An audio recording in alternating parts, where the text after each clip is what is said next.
Salut tout le monde, ça va? Bienvenue sur la chaîne Étiquette et Protocole. Je suis Juliana Santiago et dans la vidéo d'aujourd'hui, je vais vous donner quelques conseils pour devenir élégante dès aujourd'hui. J'ai déjà parlé dans d'autres vidéos ici sur la chaîne du thème de l'élégance, que l'élégance, ce n'est pas les vêtements que vous portez, ce ne sont pas les marques de vêtements que vous utilisez. L'élégance est beaucoup plus liée à la façon dont vous vous comportez, à vos attitudes, à la manière dont vous vous tenez par rapport aux autres et aussi à toute l'image personnelle que vous construisez de vous-même. Aujourd'hui, j'ai sélectionné ici 7 pratiques que vous pouvez appliquer au quotidien dès aujourd'hui et qui vont déjà vous aider à devenir une personne plus élégante. Eh bien, la première concerne la façon dont vous devez entrer et sortir de la voiture.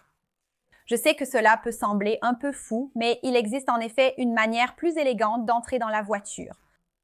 Chaque fois que vous allez entrer dans la voiture, il est important de ne pas mettre une jambe puis l'autre. Essayez plutôt de toujours mettre les deux jambes ensemble. Cela vous donnera une posture plus élégante et fera aussi que si vous portez une jupe, les choses ne se vointent pas, mais cela va aussi vous protéger. C'est une astuce que j'aime beaucoup utiliser. Cela vous rendra déjà plus élégant. Un autre point aussi est la façon dont vous devez vous asseoir. Les personnes élégantes ne s'assoient pas n'importe comment. Elles adoptent toujours une bonne posture, ce qui leur permet d'interagir davantage avec les autres, de discuter plus facilement avec les personnes présentes. Enfin, pour vous qui souhaitez adopter une meilleure posture en vous asseyant et, par conséquent, vous asseoir de manière plus élégante, je vous recommande de ne jamais appuyer votre dos contre le dossier de la chaise. Gardez toujours vos deux pieds posés au sol. Si vous le souhaitez, vous pouvez croiser légèrement les chevilles. C'est une façon très pratique de s'asseoir qui vous permettra de garder votre dos bien confortable et de rester dans cette position pendant longtemps.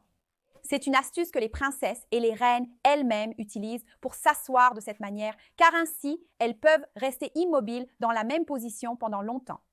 Un autre point concerne aussi votre façon de marcher. Eh bien, je pourrais parler longuement de la façon dont vous pouvez adopter une démarche plus élégante, mais je vous recommande toujours de marcher en pensant que votre menton doit être parallèle au sol.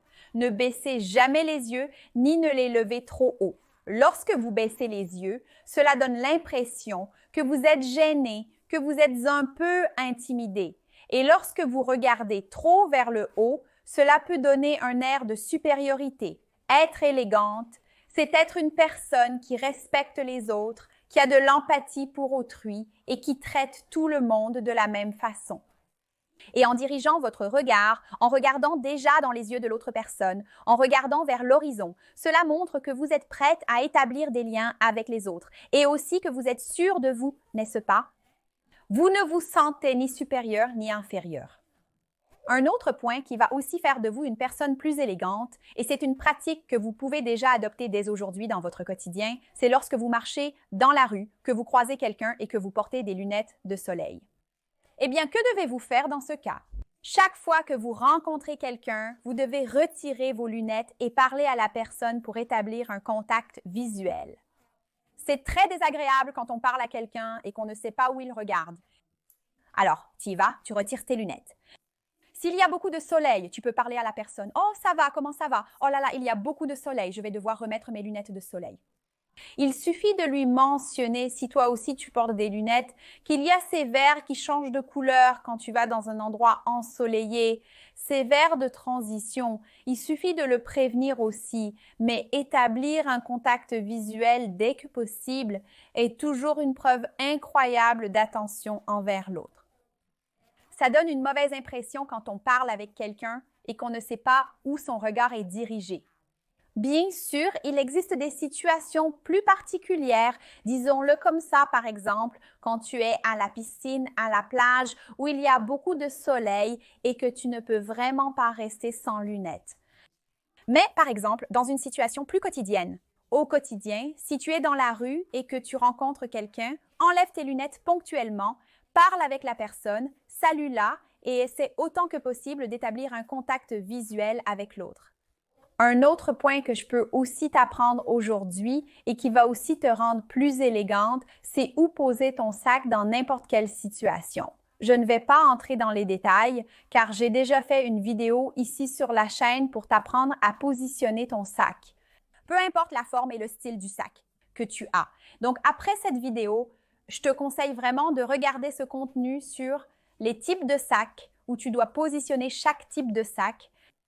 Mais savoir que, par exemple, tu ne dois pas mettre ton sac derrière la chaise est fondamental pour devenir une personne plus élégante ou même ne jamais poser ton sac sur la table.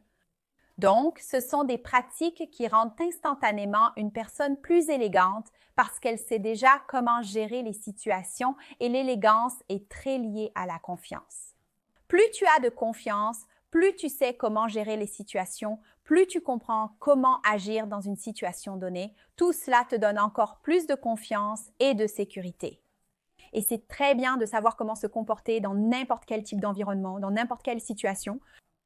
D'ailleurs, si tu te rends compte que tu peux évoluer dans ce sens et que tu sais qu'en acquérant des compétences dans ce domaine, tu deviendras une personne plus confiante, tu sauras mieux gérer tes relations, améliorer ton comportement envers les autres, améliorer aussi ta posture et te faire plus d'amis.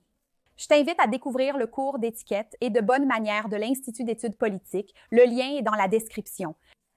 Et c'est un cours où je parle de toutes les étapes de l'étiquette, des bonnes manières et de comment tu peux utiliser ces ressources à ton avantage, non seulement pour devenir une personne plus élégante, mais aussi pour devenir une personne plus empathique, qui pense davantage aux autres et qui reflète cela dans des gestes simples au quotidien. Une autre question aussi, et je pense que c'est même évident pour beaucoup de gens, c'est que les personnes élégantes savent toujours s'habiller de manière appropriée. Je dis toujours cela quand il s'agit d'élégance ici sur la chaîne parce que je pense que c'est un point fondamental.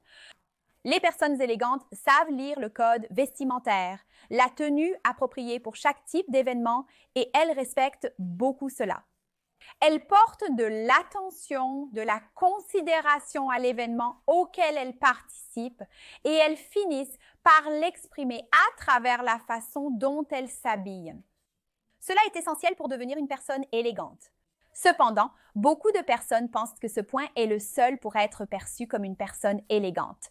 Cependant, malheureusement, ce n'est pas seulement cela. L'élégance est bien plus liée au comportement et à la façon dont vous vous exprimez au quotidien. Un autre point fondamental que les personnes élégantes pratiquent vraiment, c'est la question du langage corporel. Les personnes élégantes évitent les regards, les expressions du visage, les gestes aussi, qui pourraient donner une impression différente de celle qu'elles souhaitent projeter à ce moment-là. Le langage corporel n'est rien d'autre qu'une lecture non verbale de ce qui se passe dans cette situation. Donc, ça ne sert à rien de dire, par exemple, « Oh, je suis tellement heureuse d'enregistrer cette vidéo pour vous, les amis. Je suis très heureuse d'être ici. Vraiment, c'est un plaisir, alors que mes expressions ne montrent pas ce que je ressens vraiment. » Donc, une personne élégante aligne ce qu'elle dit verbalement, ce qu'elle veut montrer à travers ses gestes et ses attitudes. Remarquez à quel point c'est différent si je vous parle comme ça. Quel plaisir d'enregistrer cette vidéo pour vous sur la chaîne Étiquette et Protocole. Merci d'être au rendez-vous. Avez-vous ressenti l'impression que je transmets à travers mes gestes? Je peux dire la même chose, mais la façon dont je le montre fait que vous me percevez et ressentez une vibration différente. Donc, ce langage non verbal, il est fondamental et les personnes élégantes le pratiquent très bien. Maintenant, j'aimerais te demander, parmi ces pratiques, lesquelles penses-tu pouvoir améliorer? Lesquelles de celles-ci connaissais-tu déjà? Lesquelles trouves-tu aussi les plus importantes et qui rendent vraiment une personne élégante? Dites-moi ce que vous en pensez dans les commentaires ci-dessous. Si tu as d'autres suggestions de vidéos pour la chaîne Étiquette et Protocole, je serai ravie. Je surveille toujours vos commentaires et je regarde toujours ce que vous voulez voir et que je peux partager ici sur la chaîne. N'oublie pas de t'abonner à la chaîne, d'activer la cloche et de nous suivre aussi sur les réseaux sociaux Étiquette et Protocole sur tous les réseaux, y compris TikTok. D'accord? Étiquette et Protocole est présent sur TikTok et Instagram. Je vous attends également sur les autres plateformes. C'est tout, merci beaucoup et à la prochaine vidéo.